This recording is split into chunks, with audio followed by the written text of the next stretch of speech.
Welcome to Sniper's Rest. Sniper's Rest is the last best rest stop in the here and there, the place between where you're coming from and where you're going.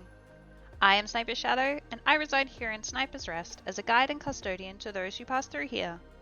I visit the worlds within the multiverse often, but I am always here to guide and care for the travelers such as yourself that pass through the here and there. Welcome, my friend. I hope you had a wonderful week last week filled with much abundance and good times. Come, sit. I'll make a nice pot of tea. We're getting some much needed rain in the here and there today. Makes a nice change to the heat wave we were getting the last few weeks. Please take a rest here before continuing your journey. Frank is napping today. See him over by the fire? He enjoys the sound of rain. It makes him sleepy. Today we continue A Journey to the Center of the Earth by Jules Verne. Last we left off, our explorer friends were about to blast their way through a wall in order to finally get to the center of our planet. Let's see what happens. Chapter 41. The Great Explosion and the Rush Down Below. The next day, Thursday, August 27, is a well-remembered date in our subterranean journey. It never returns to my memory without sending me through a shudder of horror and a palpitation of the heart.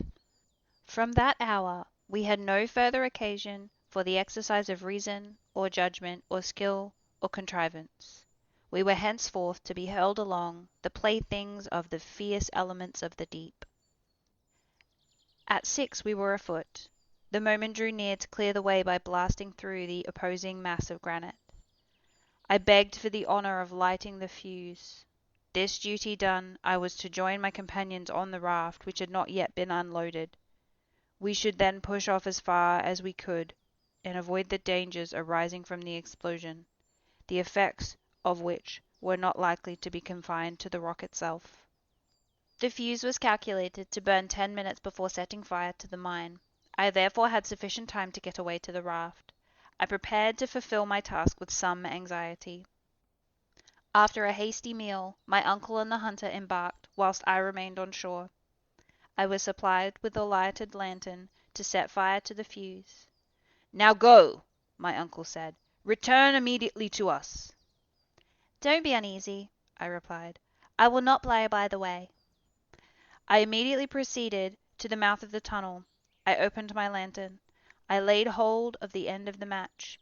The professor stood, chronometer in hand. "Ready!" he cried. "Aye!" "Fire!" I instantly plunged the end of the fuse into the lantern. It spluttered and flamed, and I ran at the top of my speed to the raft.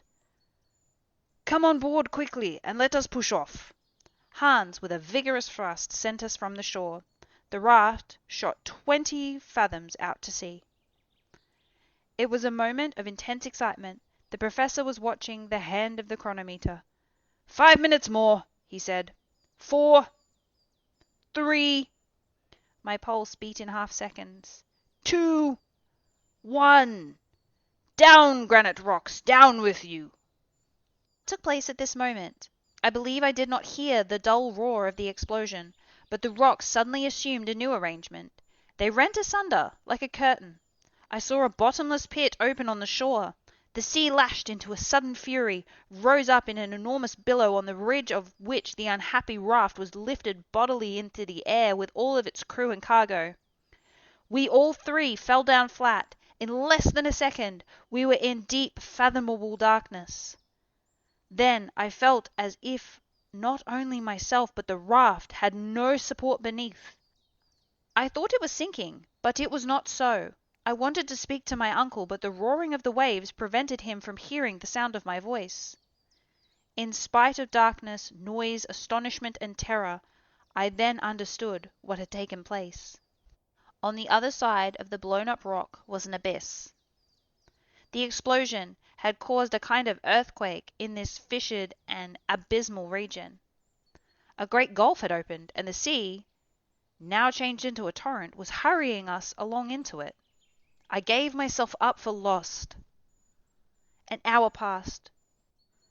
2, perhaps. I cannot tell. We clutched each other fast to save ourselves from being thrown off the raft. We felt violent shocks whenever we were borne heavily against the craggy projections. Yet these shocks were not very frequent. from which I concluded that the gully was widening. It was no doubt the same road that Skenarsson had taken, but instead of walking peaceably down it as he had done, we were carrying the whole sea along with us. These ideas, it will be understood, presented themselves to my mind in a vague and undetermined form.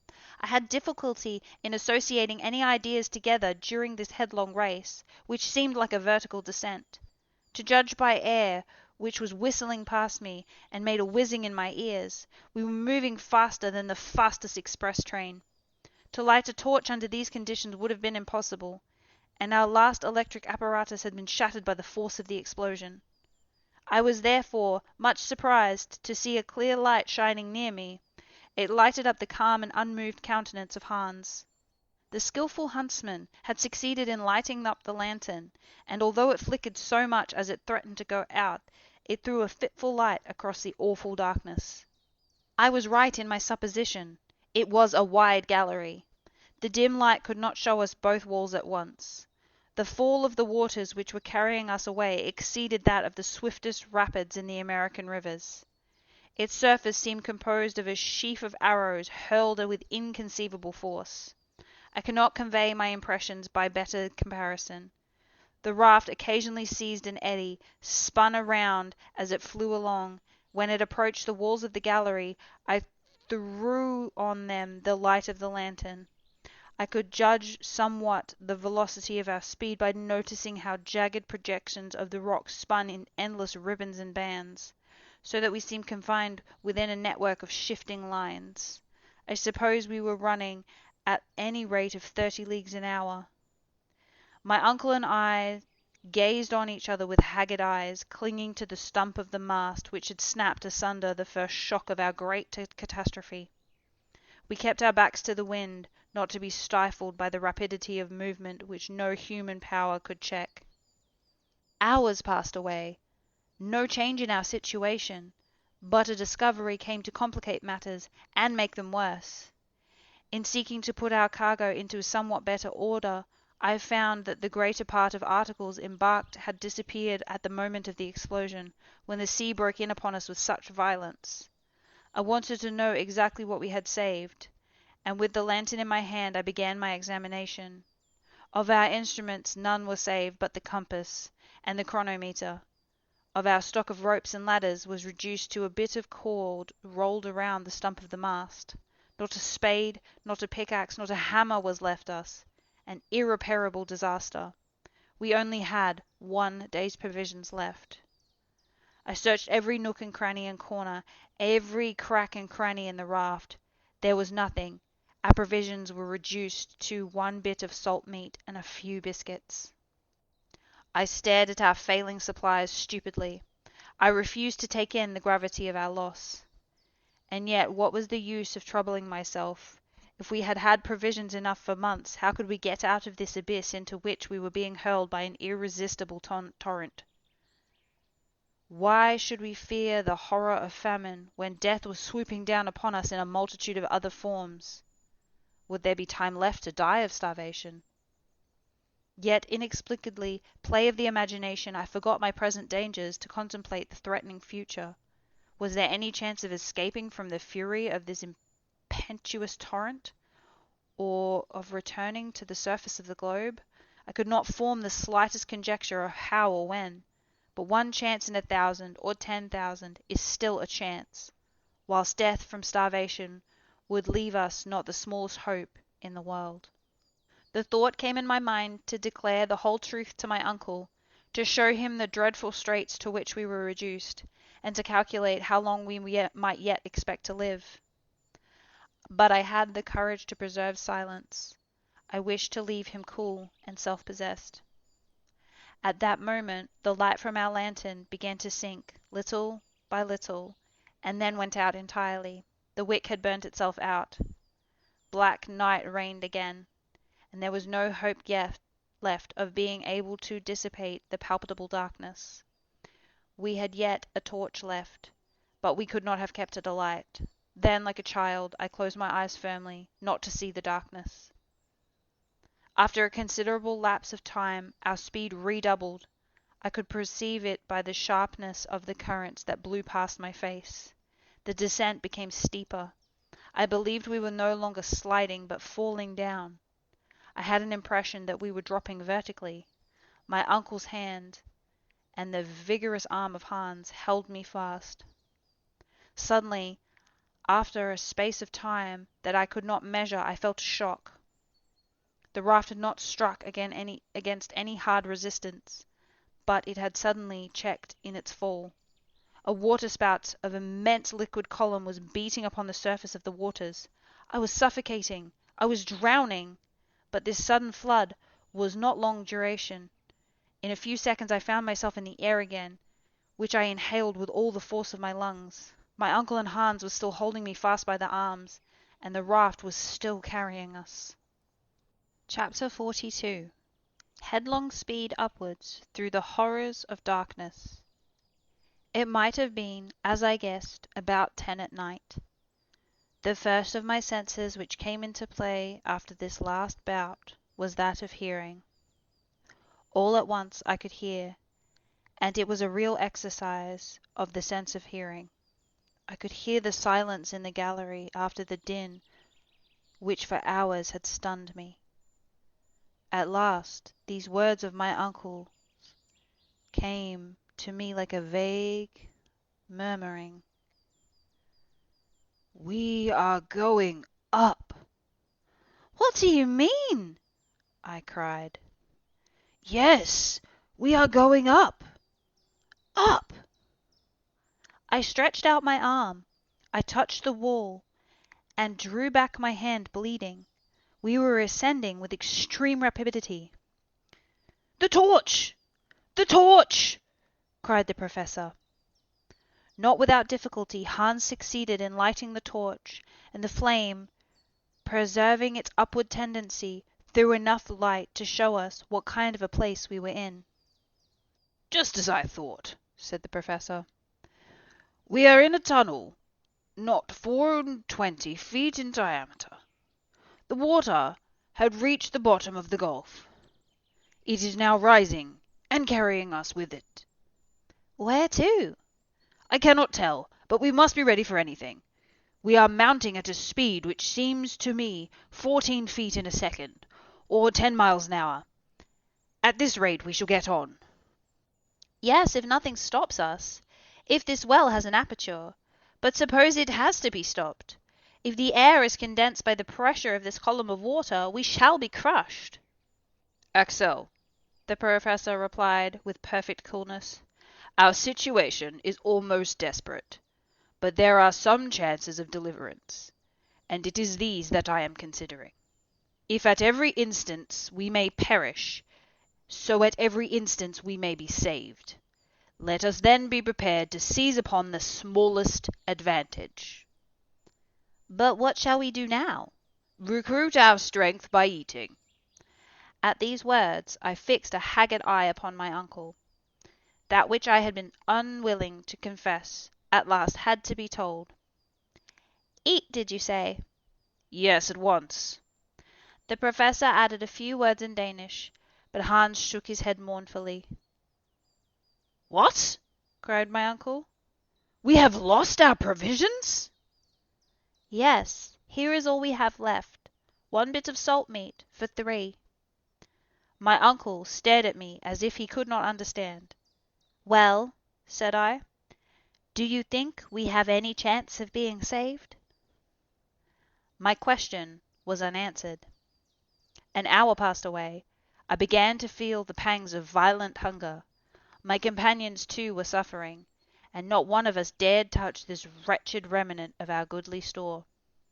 But now we were mounting up with excessive speed. Sometimes the air would cut our breath short, as is experienced by aeronauts ascending too rapidly. But whilst they suffer from the cold in proportion to their rise, we were beginning to feel a counter effect. The heat was increasing in a manner to cause us the almost fearful anxiety, and certainly the temperature was at this moment at the height of 100 degrees Fahrenheit. What could be the meaning of such a change? Up until this time, facts had supported the theories of Davy and of Lidenbrock. Until now, particular conditions of non-conducting rocks, electricity, and magnetism had tempered the laws of nature, giving us only a moderately warm climate. For the theory of central fire remained my estimation the only one that was true and explicable. We were then turning back to where the phenomena of central heat ruled in all their rigor and would reduce the most refractory rocks to the state of molten liquid. I feared this, and I said so to the professor. If we are neither drowned, nor shattered to pieces, nor starved to death, there is still the chance that we may be burned alive and reduced to ashes. At this, he shrugged his shoulders and returned to his thoughts. Another hour passed, and except some slight increase in the temperature, nothing new happened. "Come," said he, "we must determine upon something." "Determine on what?" said I. "Yes, we must recruit our strength by carefully rationing ourselves, and so prolong our existence by a few hours. But we shall be reduced to very great weakness at last." "And our last hour is not far off." "Well, if there is a chance of safety, if a moment for active exertion presents itself, where should we find the required strength if we allowed ourselves to be enfeebled by hunger?" "Well, uncle, when this bit of meat has been devoured, what shall we have left?" "Nothing, Axel, nothing at all. But will it do you any more good to devour it with your eyes than with your teeth? Your reasoning has in it neither sense nor energy." "Then don't you despair?" I cried irritably. "No, certainly not," was the professor's firm reply. "What? Do you think there is any chance of safety left?" "Yes, I do. As long as the heart beats, as long as body and soul keep together, I cannot admit that any creature endowed with a will has need to despair of life." Resolute words these. The man who could speak so under such circumstances was of no ordinary type. "Finally, what do you mean to do?" I asked. "Eat what is left to the last crumb, and recruit our fading strength. This meal will be our last, perhaps, so let it be. But at any rate we shall once more be men and not exhausted, empty bags." "Well, let us consume it then," I cried. My uncle took the piece of meat and the few biscuits which had escaped from the general destruction. He divided them into 3 equal portions, and gave one to each. This made about a pound of nourishment for each. The professor ate his greedily, with a kind of feverish rage. I ate without pleasure, almost with disgust. Hans, quietly, moderately, masticating his small mouthfuls without any noise, and relishing them with the calmness of a man above all anxiety about the future. By diligent search he had found a flask of Hollands. He offered it to us each in turn, and this generous beverage cheered us up slightly. "Voortreffelijk," said Hans, drinking his turn. "Excellent," replied my uncle. A glimpse of hope had returned, although without cause. But our last meal was over, and it was now 5 in the morning. Man is so constituted that health is purely a negative state. Hunger once satisfied, it is difficult for a man to imagine the horrors of starvation. They cannot be understood without being felt. Therefore it was that after our long fast these few mouthfuls of meat and biscuit made us triumphant over our past agonies. But soon as the meal was done, we each fell into deep thought. What was Hans thinking of? That man of the far West, but who seemed ruled by the fatalist doctrines of the East. As for me, my thoughts were made up of remembrances, and they carried me up to the surface of the globe of which I ought never to have taken leave.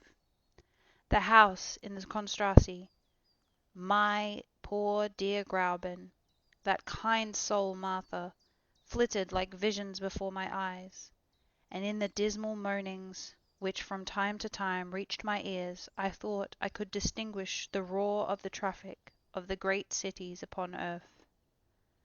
My uncle still had his eye upon his work. Torch in hand, he tried to gather some idea of our situation from the observation of the strata. This calculation could, at best, be vague approximation. But a learned man is always a philosopher when he succeeds in remaining cool, and assuredly Professor Lidenbrock possessed this quality to a surprising degree. I could hear him murmuring geological terms. I could understand them, and in spite of myself, I felt interested in this last geological study. Eruptive granite, he was saying. We are still in the primitive period, but we are going up, higher still. Who can tell? Ah, who can tell? With his hand, what he was examining the perpendicular wall, and in a few more minutes he continued. This is genus. Here is mica schist. Presently we shall come to the transition period, and then... What did the professor mean? Could he be trying to measure the thickness of the crust of the earth that lay between us and the world above? Had he any means of making this calculation? No, he had not the aneroid, and no guessing could supply its place. Still the temperature kept rising, and I felt myself steeped in the broiling atmosphere. I could only compare it to the heat of a furnace at the moment, when the molten metal is running into the mould. Gradually, we had been obliged to throw aside our coats and waistcoats. The lightest coverings became uncomfortable and even painful. Are we rising into a fiery furnace? I cried at one moment when the heat was redoubling. No, replied my uncle, that is impossible. Quite impossible. Yet, I answered, feeling the wall, this well is burning hot. At the same moment, touching the water, I had to withdraw my hand in haste. The water is scalding, I cried. This time, the professor's only answer was an angry gesture. Then an unconquerable terror seized upon me, from which I could no longer get free. I felt that a catastrophe was approaching before the boldest spirit must quail. A dim, vague notion laid hold of my mind, but which was fast hardening into certainty. I tried to repel it, but it would return. I dared not express it in plain terms. Yet a few involuntary observations confirmed me in my view. By flickering the light of the torch I could distinguish contortions. In the granite beds, a phenomena was unfolding in which electricity would play the principal part. Then this unbearable heat, this boiling water. I consulted the compass. The compass had lost its properties. It had ceased to act properly. Chapter 43. Shot out of a volcano at last. Yes, our compass was no longer a guide. The needle flew from pole to pole with a kind of frenzied impulse. It ran around the dial, and it spun hither and thither as if it were giddy or intoxicated. I knew quite well that according to the best received theories of mineral coverings of the globe, it is never at absolute rest. The changes brought about the chemical decomposition of its component parts, the agitation caused by the greater liquid torrents, and the magnetic currents, are continually tending to disturb it, even when living beings upon its surface may fancy that it is all quiet below. A phenomena of this kind would not have been greatly alarmed to me, or at any rate it would not have given rise to dreadful apprehensions. But other facts, other circumstances of a peculiar nature came to reveal to me by degrees the true state of the case. There came incessant and continuous explosions. I could only compare them to the loud rattle of a long train of chariots driven at full speed over the stones, or a roar of intermittent thunder. Then the disordered compass, thrown out of gear by the electric currents, confirmed to me in a growing conviction. The mineral crust of the globe threatened to burst up, the granite foundations to come together with a crash. The fissure through which we were helplessly driven would be filled up. The void would be full of crushed fragments of rocks, and we poor wretched mortals were to be buried and annihilated in this dreadful consummation. My uncle, I cried, we are now utterly lost. Utterly lost. What are you in a fright about? Was the calm rejoinder. What's the matter with you? The matter? Look at those quaking walls. Look at the shivering rocks. Don't you feel the burning heat? Don't you see how the water boils and bubbles? Are you blind to the dense vapors and steam growing thicker and denser every minute? See this agitated compass needle? It is an earthquake that is threatening us." My undaunted uncle calmly shook his head. "Do you think," said he, "an earthquake is coming?" "I do." "Well, I think you are mistaken." "What? Don't you recognize the symptoms?" "Of an earthquake? No. I'm looking out for something better." "What can you mean? Explain." "It is an eruption, Axel." "An eruption! Do you mean to affirm that we are running up the shaft of a volcano?" "I believe we are," said the indomitable professor, with an air of perfect self-possession. "and it is the best thing that could possibly happen to us under our circumstances." The best thing! Was my uncle stark mad? What did the man mean? And what was the use of saying facetious things at a time like this? "What?" I shouted. "Are we being taken up in an eruption?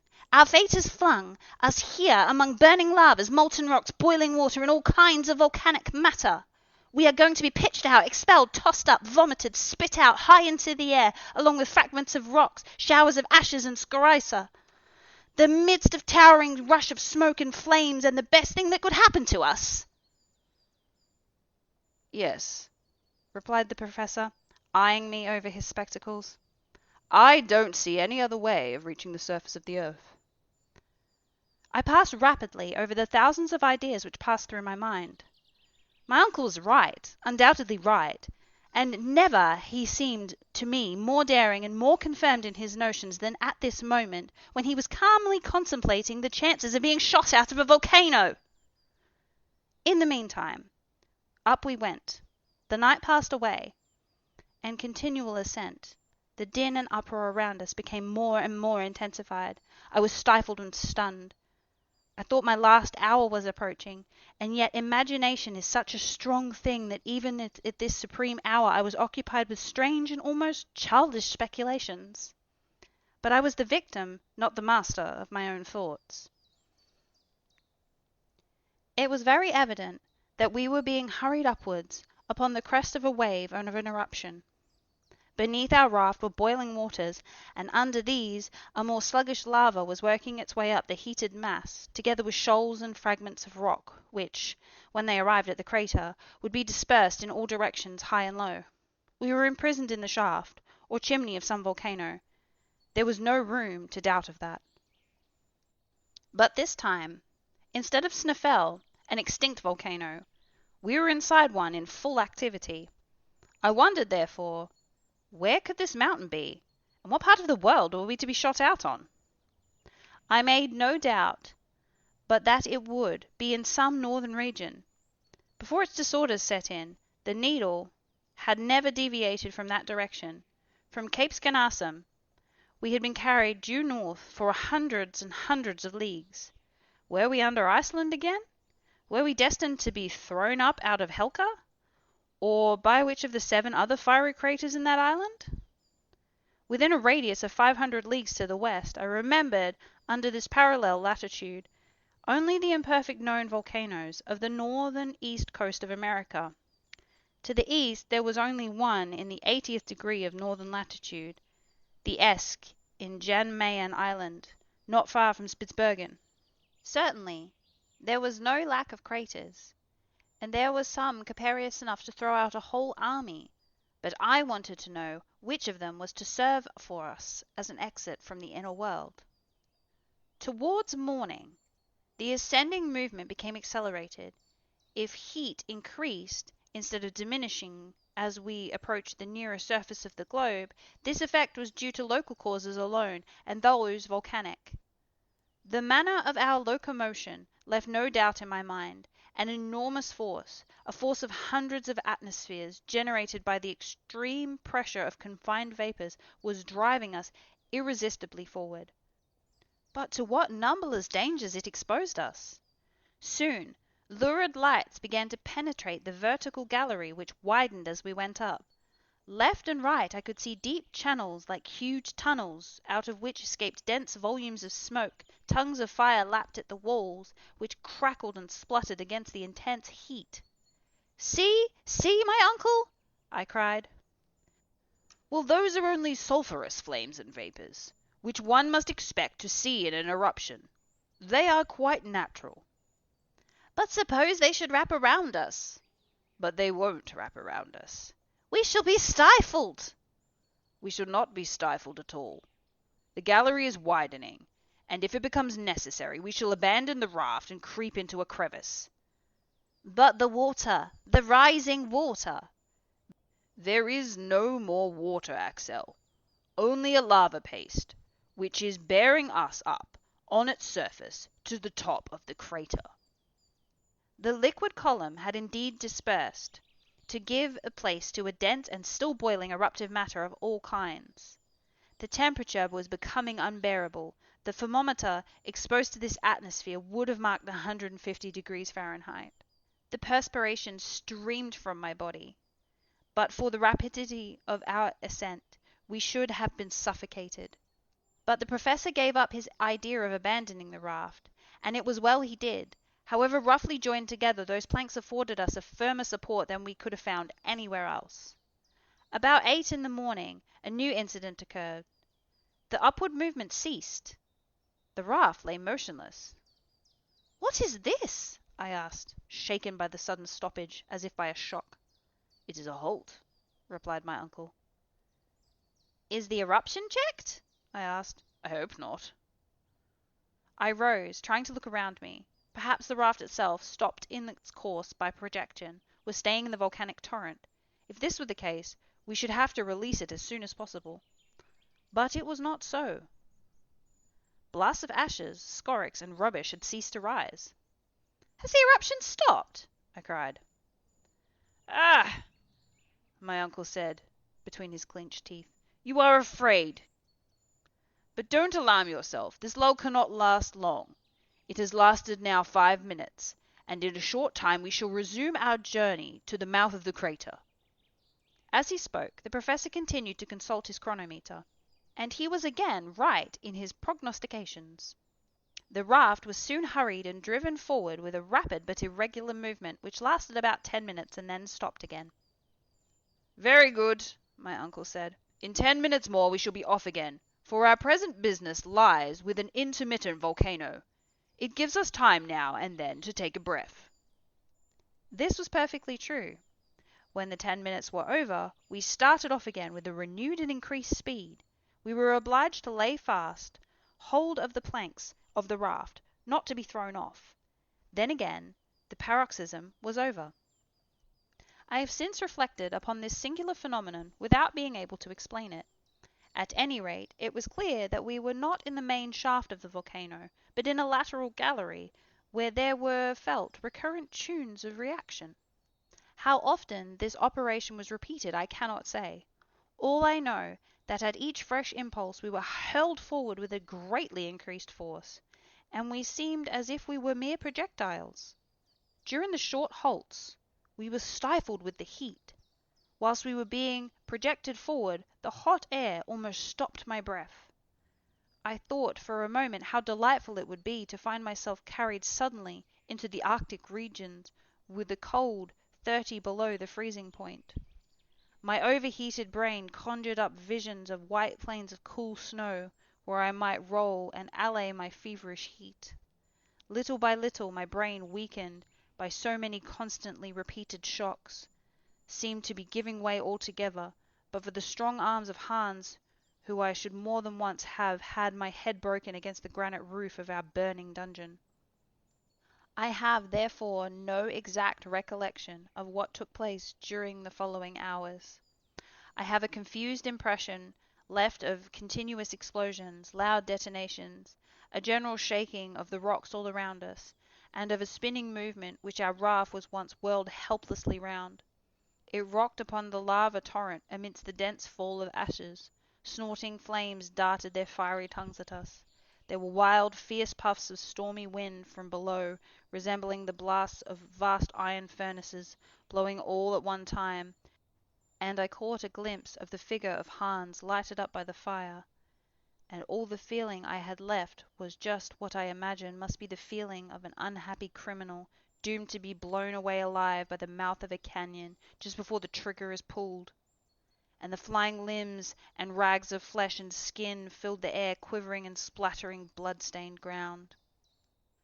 Chapter 44. Sunny Lands in the Blue Mediterranean. When I opened my eyes again, I felt myself grasped by the belt with the strong hand of our guide. With the other arm he supported my uncle. I was not seriously hurt, but I was shaken and bruised and battered all over. I found myself lying on the sloping side of a mountain only 2 yards from a gaping gulf which would have swallowed me up had I leaned at all that way. Hans had saved me from death, whilst I lay rolling on the edge of the crater. "Where are we?" My uncle asked irascibly, as if he felt much injured by being landed upon the earth again. The hunter shook his head in a token of complete ignorance. "Is it Iceland?" I asked. "Niet," replied Hans. "What? Not Iceland?" cried the professor. Hans must be mistaken, I said, rising myself up. This was our final surprise after all the astonishing events of our wonderful journey. I expected to see a white cone covered with the external snow of ages rising from the mist of the barren deserts of the icy north, faintly lighted with the pale rays of the Arctic sun, far away from the highest latitudes known, but contrary to all our expectations, my uncle, the Icelander, and myself were sitting halfway down a mountain, baked under the burning rays of a southern sun, which was blistering us with the heat and blinding us with the fierce light of his nearly vertical rays. I could not believe my own eyes, but the heated air and the sensation of the burning left me no room for doubt. We had come out of the crater half naked, in the radiant orb which we had been strangers for 2 months was lavishing upon us out of his blazing splendorous more of his light and heat than we were ever able to receive with comfort.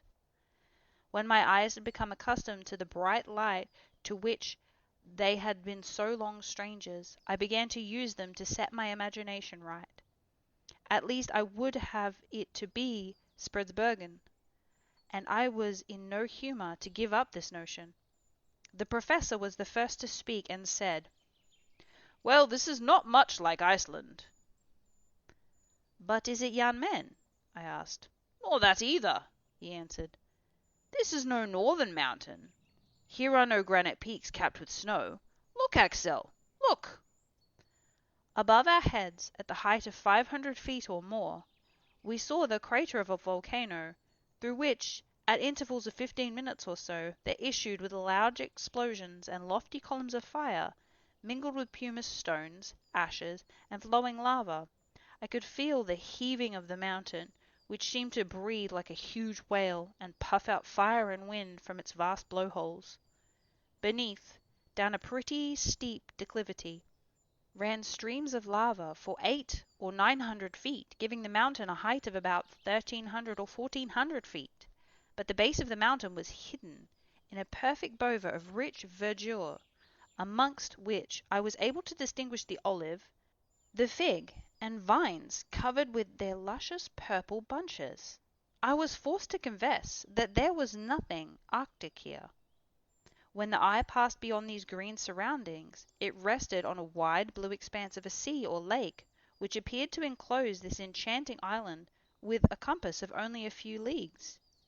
Eastward lay a pretty little white seaport town, or village, with a few houses scattered around it, and in the harbour of which a few vessels of peculiar rig were gently swayed by the softly swelling waves. Beyond it, groups of islets rose from the smooth blue waters, but in such numbers that they seemed to dot the sea like a shoal. To the west, distant coasts lined the dim horizon. On some rose blue mountains of smooth, undulating forms. On a more distant coast arose a prestigious cone crowned on its summit with a snowy plume of white cloud. To the northward lay spread a vast sheet of water, sparkling and dancing under the hot, bright waves, the uniformly broken here and there by the topmast of a gallant ship appearing above the horizon, or a swelling sail moving slowly before the wind. This unforeseen spectacle was most charming to eyes long used to underground darkness. "Where are we? Where are we?" I asked faintly. Hans closed his eyes with lazy indifference. What did it matter to him? My uncle looked round with dumb surprise. "Well, whatever mountain this may be," he said at last, "it is very hot here. The explosions are going on still, and I don't think it would look well to have come out by an eruption and then get our heads broken by bits of falling rock.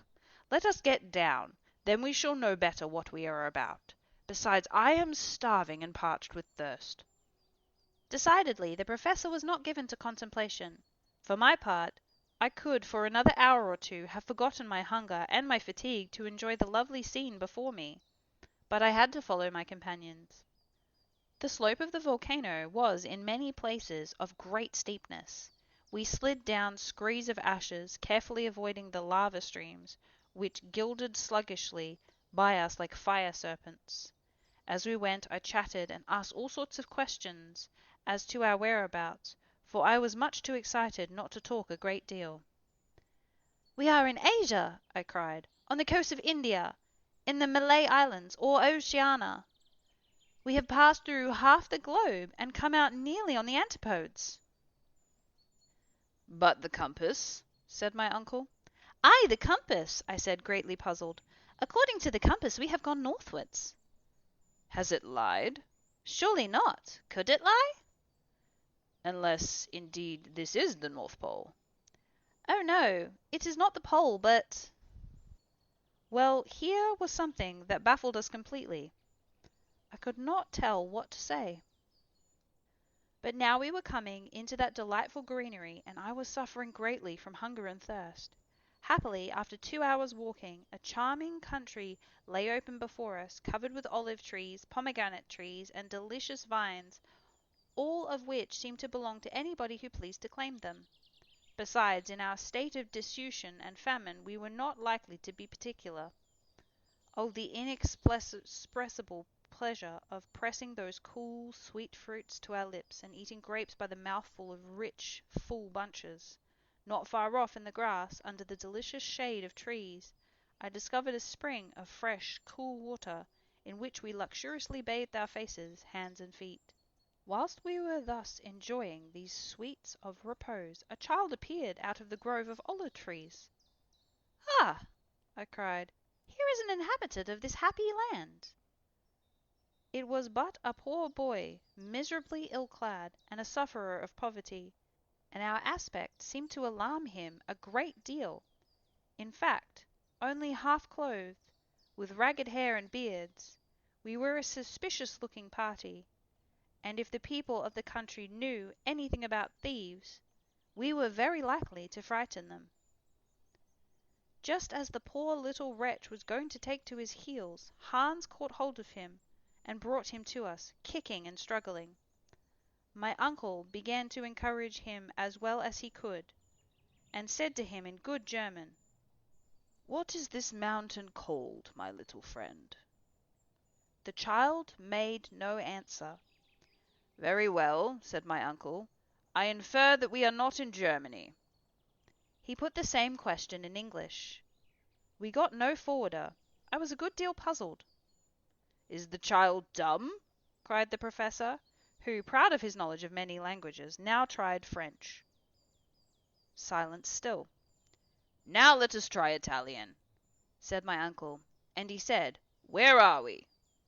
"Yes, where are we?" I impatiently repeated. But there was no answer still. "Will you speak when you are told?" exclaimed my uncle, shaking the urchin by the ears. "What is the name of this island?" "Stromboli," replied the little herd boy, slipping out of Hans's hands and scuttling into the plain across the olive trees. We were hardly thinking of that. Stromboli. What an effect this unexpected name produced upon my mind! We were in the midst of the Mediterranean Sea, on an island of the Aeolian archipelago, in the ancient Strongyle, where Aeolus kept the winds and storms chained up, to be let loose at his will. And those distant blue mountains in the east were the mountains of Calabria, and the threatening volcano, far away in the south, was that of the fierce Etna. Stromboli! Stromboli! I repeated. My uncle kept time to my exclamations with his hands and feet, as well with his words. We seemed to be chanting in chorus. What a journey we had accomplished! How marvellous! Having entered by one volcano, we had issued out of another more than 2,000 miles from Snæfell, and from that barren, far-away Iceland.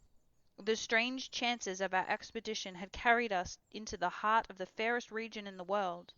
We had exchanged the bleak regions of perpetual snow and of impenetrable barriers of ice for those of brightness and the rich hues of all glorious things.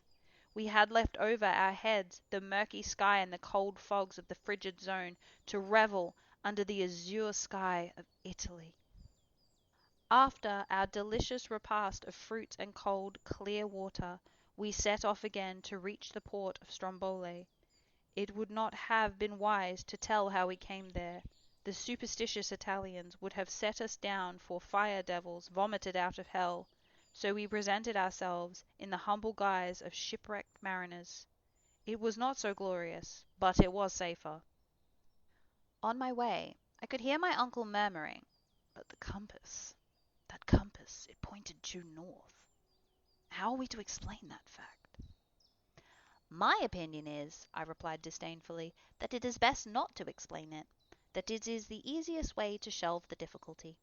Indeed, sir, the occupant of a professional chair in the Johannum will be unable to explain the reason of a cosmical phenomena. Why, it would be simply disgraceful."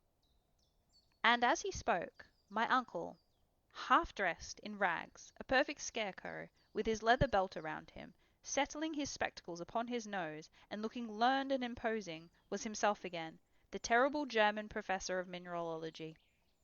1 hour after we had left the grove of olives, we arrived at a little port, San Vinsco, where Hans claimed his 13 weeks' wages, which counted out to him, with a hasty shaking of hands all round.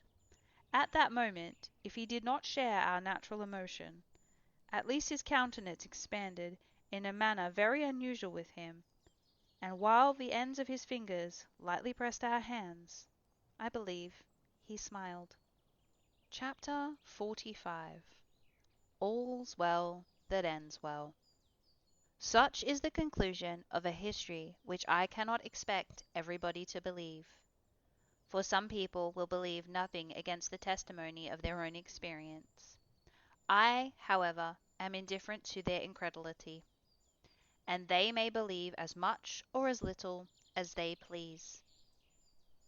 The Strombolites received us kindly as shipwrecked mariners. They gave us food and clothing. After waiting 48 hours, on the 31st of August, a small craft took us to Messina, where a few days' rest completely removed the effect of our fatigues.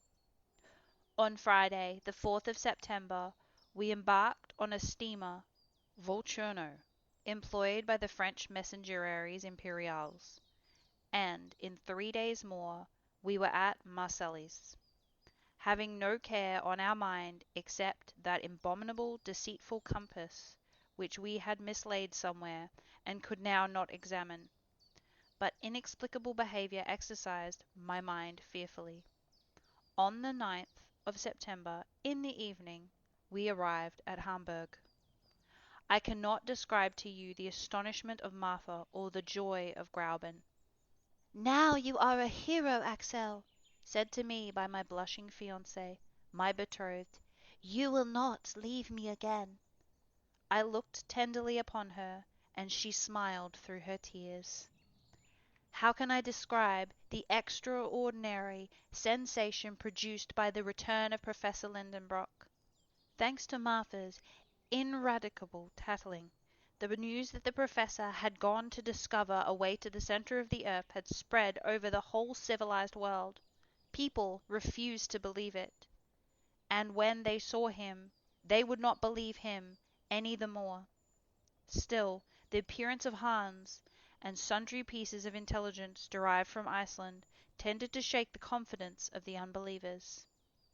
Then my uncle became a great man, and I was now the nephew of a great man, which is not a privilege to be despised. Hamburg gave a grand fete in our honour.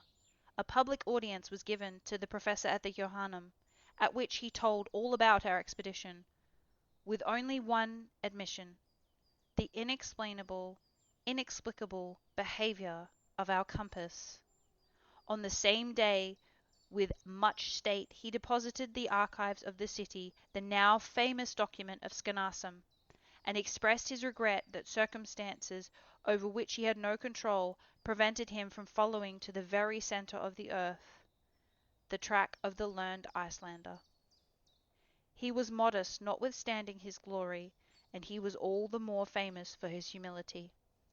So much honour could not but excite envy. There were those who envied him for his fame, and his theories, resting upon known facts, were in opposition to the systems of science upon the question of the central fire. He sustained with his pen and by his voice remarkable discussions with the learned of every country. For my part, I cannot agree with his theory of gradual cooling, in spite of what I have seen and felt. I believe, and always shall believe, in the central heat. But I admit that certain circumstances, not yet sufficiently understood, may tend to modify in places the action of natural phenomena. While these questions were being debated with great animation, my uncle met with real sorrow. Our faithful Hans, in spite of our entreaties, had left Hamburg. The man whom we owed all our success and our lives to would not suffer us to reward him as we could have wished. He seized with the mal de pays, a complaint for which we have not a name in English. "Farewell," he said one day, and with that simple word he left us, and sailed for Ravignac, which he reached in safety. We were strongly attached to our brave eider-down hunter. Though far away in the remotest north, he will never be forgotten by those whose lives he protected, and certainly I shall not fail to endeavour to see him once more before I die. To conclude, I have to add that this journey into the interior of the earth created a wonderful sensation in the world. It was translated into all civilized languages. The leading newspaper extracted the most interesting passages, which were commentated upon, picked to pieces, discussed, attacked, and defended with equal enthusiasm and determination by both believers and skeptics. Rare privilege! My uncle enjoyed during his lifetime the glory he had deservedly won, and he may even boast the distinguished honour of an offer from Mr. Barnum to exhibit on him the most advantageous terms in all the principal cities in the United States. But there was one dead fly amidst all this glory and honour, one fact, one incident of the journey that remained a mystery. Now to a man eminent for his learning, an unexplained phenomena is an unbearable hardship. Well, it was yet reserved for my uncle to be completely happy. One day, while arranging the collection of minerals in his cabinet, I noticed in a corner this unhappy compass, which we had lost sight of. I opened it and began to watch it. It had been in that corner for 6 months, little mindful of the trouble it was giving. Suddenly, to my intense astonishment, I noticed a strange fact, and I uttered a cry of surprise. "What's the matter?" my uncle asked. "That compass!" "Well?" "See, its poles are reversed." "Reversed?" "Yes, they point the wrong way." My uncle looked. He compared, and the house shook with his triumphant leap of exultation. A light broke in upon his spirit and mine. "See there!" he cried as soon as he was able to speak. "After our arrival at Cape Skenarsum, the North Pole of the needle of this confounded compass began to point south instead of north. Evidently! Here, then, is the explanation of our mistake. But what phenomenon could have caused the reversal of the poles? The reason is evident, Uncle. Tell me then, Axel. During the electric storm on the Lidenbrock Sea, that ball of fire, which magnetized all the iron on board, reversed the poles of our magnet. shouted the professor with a loud laugh. So it was just an electric joke. From that day forward, the professor was the most glorious of savants, and I was the happiest of men, for my pretty Velanadise resigned her place as ward, took her position in the old house on the Konstrasse, in the double capacity of niece to my uncle, and wife to a certain happy youth. What is the need of adding that illustrious Otto Lidenbrock, corresponding member, all the scientific, geographical, and mineralogical societies of all the civilized world, was now her uncle and mine.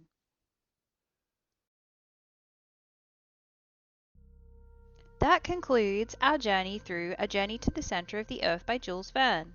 Please join us next week for an exciting new tale. If you wish to rest some more, please find a space that suits you, whether you curl up by the fire, partake in some food and beverages in our kitchen, take a nap in one of our many rooms, or take a stroll around the garden. Please know you are always welcome at Sniper's Rest, my friend. If you are continuing your journey, the multiverse has some interesting paths for you today. To the north, welcome to the junkyard. The world has fallen into disrepair. Garbage surrounds everyday folks, while the rich live it up amongst the clouds. When a rich girl ends up in the trash heaps, you become her hero and take her home. But can she fall in love with you? Are you charming enough? Time to find out. To the west, in a perfect society where wars have vanished and everything is curable, the future is bright for humanity. But when a high-profile person of society is killed, you're assigned as a security staff member to figure out what happened. Your search for the truth leads to enigmatic clues and deepening mysteries that challenge not only the case, but the very belief in the world you have sworn to protect. Good luck. To the east, as a member of a strange secret society, you must help stage a coup against an iron fist governing body. Find out where your loyalties lie in this dark, dystopian cyberpunk world and do it quick. Humanity is on the brink of destruction. And if you're making your own way out there, good luck, my friend, wherever you end up. Wherever you come from and wherever you're going, thank you for spending some time here with us at Sniper's Rest. Remember to take care of yourself, be kind to others, hydrate, take a moment to look out into the world and marvel at how incredible it all is. How incredible you are, friend. Until next time, please take care on your way.